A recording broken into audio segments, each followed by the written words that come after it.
Radhe Radhe friends, इस video में मैं आपके लिए नारायण कवच हिंदी में लेकर आई हूँ, जिसे पढ़ने में आपको बहुत ही आसानी होगी। नारायण कवच की महिमा बहुत ज्यादा है। संस्कृत में होने की वजह से हम इसे पढ़ नहीं पाते हैं। इस वीडियो में देखकर आप नारायण कवच को पढ़ भी सकते हैं और सुन भी सकते हैं। बस आपको इस बात का ध्यान रखना है, नारायण कवच को आपको बिल्कुल शुद्ध पढ़ना है। इसीलिए मैंने इस वीडियो में बहुत ही आराम से और शुद्ध ढंग से पढ़ के दिखाया है।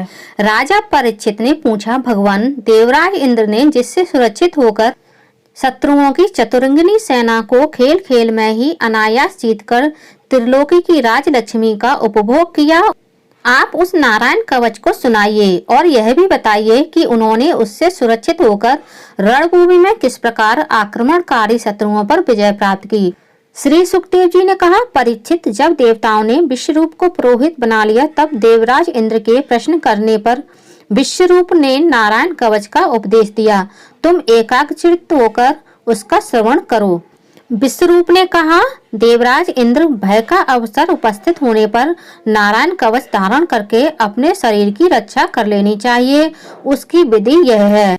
नारायण कवच की विधि यह है कि पहले हाथ पैर धोकर आचमन करें, फिर हाथ में कुश की पवित्री धारण करके उत्तर मुख करके बैठ जाएं। इसके बाद कवच धारण पर्यंत और कुछ न बोलने का निश्चय करके पवित्रता से ओम नमो नारायणाय और ओम नमो भगवते वासुदेवाय इन मंत्रों के द्वारा हृदयादि अंगन्यास तथा अंगुष्ठादि करन्यास करें। पहले ओम नमो नारायणाय इस अष्टाक्षर मंत्र के ओम आदि 8 अक्षरों का क्रमशः पैरों, घुटनों, जांघों, पेट, हृदय, वक्ष स्थल, मुख और सिर में न्यास करें, अथवा पूर्वोक्त मंत्र के यकार से लेकर ओमकार तक 8 अक्षरों का सिर से आरंभ कर उन्हीं 8 अंगों में विपरीत क्रम से न्यास करें। तदंतर ओम नमो भगवते वासुदेवाय इस द्वादशाक्षर मंत्र के ओम आदि 12 अक्षरों का दाईं तर्जनी से बाईं तर्जनी तक दोनों हाथ की 8 उंगलियों और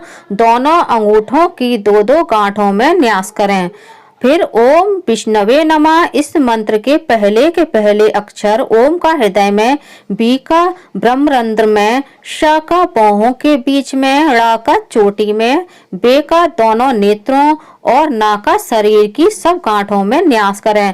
तदंतर ओम मह अस्त्राय फट कहकर दिग्बंध करें। इस प्रकार न्यास करने से इस विधि को जानने वाला पुरुष मंत्रमय हो जाता है।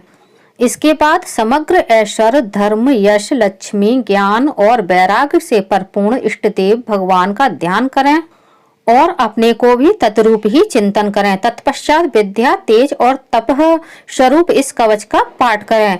जो लोग ऊपर वर्णित न्यास विधि संभव ना हो तो सिर्फ पाठ ही कीजिए। नारायण कवच का पाठ। भगवान श्री हरि गरुण जी के पीठ पर अपने चरण कमल रखे हुए हैं, जो शंख, चक्र, ढाल, तलवार, गदा, बाण, धनुष और पाश, फंदा इन 8 आयुधों को धारण किए हुए हैं, जो अणमा, महिमा, गरिमा, लघिमा, प्राप्ति, प्राकाम्य, ईशित, वशित इन 8 गुणों से युक्त हैं और जिनकी 8 भुजाएं हैं, वे भगवान श्री हरि मेरी सब प्रकार से रक्षा करें।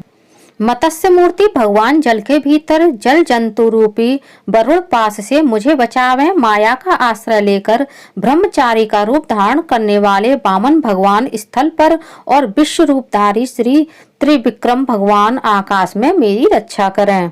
दुर्गवन तथा युद्ध स्थलादि में नरसिंह भगवान मेरी रक्षा करें, जो हिरण्यकशिपु आदि दैत्य पत्नियों के शत्रु हैं और भयानक अट्टहास से समस्त दिशाएं गूंज उठी थीं और गर्भवती दैत्य पत्नियों के गर्भ गिर गए थे। प्रभु नरसिंह सब प्रकार से हमारी रक्षा करें। अपनी डाणों पर पृथ्वी को उठा लेने वाले यज्ञ मूर्ति 12 भगवान मार्ग में मेरी रक्षा करें। इसी तरह भगवान परशुराम जी पर्वतों के शिखरों पर और लक्ष्मण जी सहित भरत के बड़े भाई भगवान रामचंद्र जी प्रवास के समय मेरी रक्षा करें। भगवान नारायण मारन, मोहन आदि भयंकर अभिचारों और सब प्रकार के प्रमादों से मेरी रक्षा करें। ऋषि श्रेष्ठ नर भगवान गर्भ से मेरी रक्षा करें। योगेश्वर भगवान दत्तात्रेय योग के विघ्नों से और त्रिगुणाधिपति भगवान कपिल कर्म बंधनों से हमारी रक्षा करें। सनत कुमार भगवान कामदेव से हृदय ग्रीव भगवान मार्ग में चलते समय देवताओं के अवहेलना से, देव मूर्तियों को नमस्कार आदि न करने के अपराध से, देव ऋषि नारद भगवान देव पूजा के समय संभावित सेवा अपराधों से और भगवान कच्छप सब प्रकार के नरकों से मेरी रक्षा करें। भगवान धन्वंतरी कुपथ से, जितेंद्र भगवान ऋषभदेव सुख दुख आदि भयदायक दंदों से, यज्ञ भगवान लोकापवाद से, बलराम जी मनुष्य कृत कष्टों से और श्री शेष भगवान क्रोध वश नामक सर्पों के गुणों से मेरी रक्षा करें। भगवान श्री कृष्ण द्वैपायन व्यास जी अज्ञान से तथा बुद्ध भगवान पाखंडियों के द्वारा फैलाए गए प्रमाद से मेरी रक्षा करें। धर्म रक्षा करने वाले महान अवतार धारण करने वाले भगवान कलयुग के दोषों से मेरी रक्षा करें। दिन के 6 भागों में से प्रथम भाग प्रातः काल भगवान केशव अपनी गदा से दिन के दूसरे भाग चढ़ जाने पर भगवान गोविंद अपनी बांसुरी लेकर, दिन के तीसरे भाग दोपहर के पहले भगवान नारायण अपनी तीक्ष्ण शक्ति लेकर, दिन के चौथे भाग मध्य काल को भगवान विष्णु चक्रराज सुदर्शन लेकर मेरी रक्षा करें। दिन के 5वें भाग अपराह्न पहर काल में भगवान मधुसूदन अपना प्रचंड धनुष लेकर मेरी रक्षा करें। दिन के 6ठे भाग सायंकाल में त्रिमूर्तिधारी माधव मेरी रक्षा करें। इसी प्रकार रात के 6 भागों में से प्रथम भाग प्रदोष काल में भगवान ऋषिकेश तथा रात के दूसरे भाग में अर्धरात्रि के पूर्व तथा अर्धरात्रि के समय अकेले भगवान पद्मनाभ मेरी रक्षा करें। रात्रि के चौथे भाग पिछले पहर में श्री वत्स चिन्ह विभूषित भगवान ईश, रात में 5वें भाग उषा काल में खड्गधारी भगवान जनार्दन, रात के 6ठे भाग सूर्योदय से पूर्व श्री दामोदर और संपूर्ण संध्याओं में काल मूर्ति भगवान विश्वेश्वर मेरी रक्षा करें। हे सुदर्शन चक्र, आपका आकार चक्र रथ के पहिए की तरह है। आपके किनारे का भाग प्रलय कालीन अग्नि के समान अत्यंत तीक्ष्ण है। आप भगवान की प्रेरणा से चारों ओर घूमते रहते हैं। जैसे आग वायु की सहायता से सूखे घास फूस को जला डालती है, वैसे ही आप हमारी शत्रु सेना को शीघ्र से शीघ्र जला दीजिए। हे कौमुद की गदा, आपसे छूटने वाली चिंगारियों का स्पर्श वज्र के समान असह्य है। आप भगवान अजित के प्रिया हैं और मैं उनका सेवक हूँ, इसलिए आप कूष्मांड विनायक यक्ष राक्षस भूत और प्रेतादि ग्रहों को भी अभी कुचल डालिए तथा मेरे शत्रुओं को चूर चूर कर दीजिए। हे शंख श्रेष्ठ, आप भगवान श्री कृष्ण के फूंकने से भयंकर शब्द करके मेरे शत्रुओं का दिल दहला दीजिए एवं यातुधान प्रथम प्रेत मात्र का पिशाच तथा ब्रह्म राक्षस आदि भयावने प्राणियों को यहाँ से तुरंत भगा दीजिए। हे भगवान की खड़ग श्रेष्ठ नंदन, आपकी धार बहुत तीक्ष्ण है। आप भगवान की प्रेरणा से मेरे शत्रुओं को छिन्न भिन्न कर दीजिए। भगवान की प्यारी ढाल, आप में सैकड़ों चंद्राकार मंडल हैं। आप पाप दृष्टि पापात्मा शत्रुओं की आंखें बंद कर दीजिए या उन्हें सदा के लिए अंधा बना दीजिए।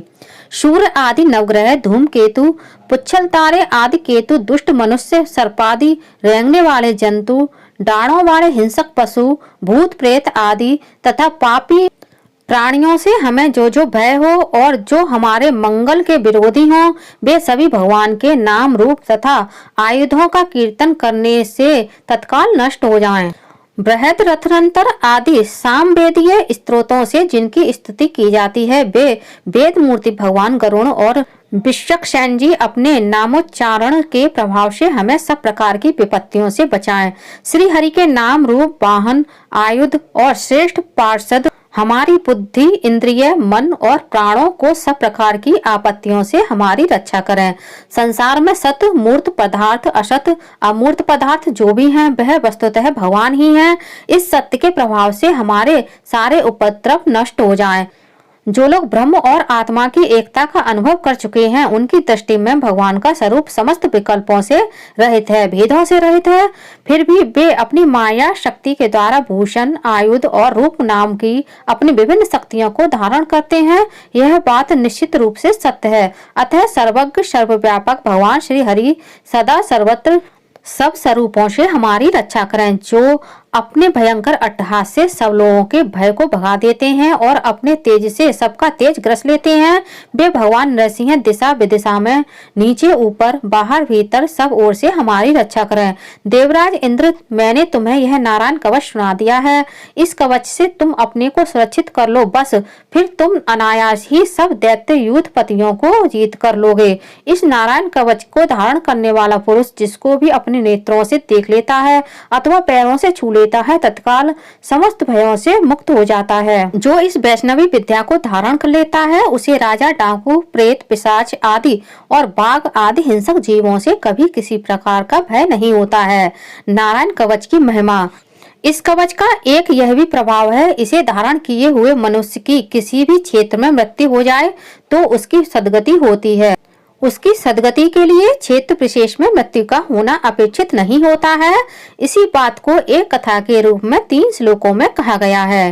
हे देवराज इंद्र, प्राचीन काल की बात है, एक कौशिक गोत्रीय एक ब्राह्मण ने इस विद्या को धारण करके योग धारणा से अपना शरीर मरुभूमि में त्याग दिया। जहां उस ब्राह्मण का शरीर पड़ा था उसके ऊपर से एक दिन गंधर्वराज चित्ररथ अपनी स्त्रियों के साथ विमान पर बैठकर निकले। वहां आते ही वे नीचे की ओर सिर किए विमान सहित आकाश से पृथ्वी पर गिर पड़े। इस घटना से उनके आश्चर्य की सीमा न रही। जब उन्हें बालखिल मुनियों ने बतलाया कि यह नारायण कवच धारण करने का प्रभाव है, तब उन्होंने उस ब्राह्मण देव की हड्डियों को ले जाकर पूर्व वाहिनी सरस्वती नदी में प्रवाहित कर दिया और फिर स्नान करके वे अपने लोक को चले गए। श्री सुखदेव जी कहते हैं, परीक्षित, जो पुरुष इस नारायण कवच को समय पर सुनता है और जो आदर पूर्वक इसे धारण करता है उसके सामने सभी प्राणी आदर से झुक जाते हैं और वह सब प्रकार के भयों से मुक्त हो जाता है। परीक्षित, सतक्रतु इंद्र ने आचार्य विश्वरूप जी से यह वैष्णवी विद्या प्राप्त करके रणभूमि में असुरों को जीत लिया और वे त्रैलोक लक्ष्मी का उपभोग करने लगे। इति श्री नारायण कवच संपूर्ण। बोलिए विष्णु भगवान की जय। फ्रेंड्स, कमेंट बॉक्स में विष्णु भगवान की जय अवश्य लिखिएगा।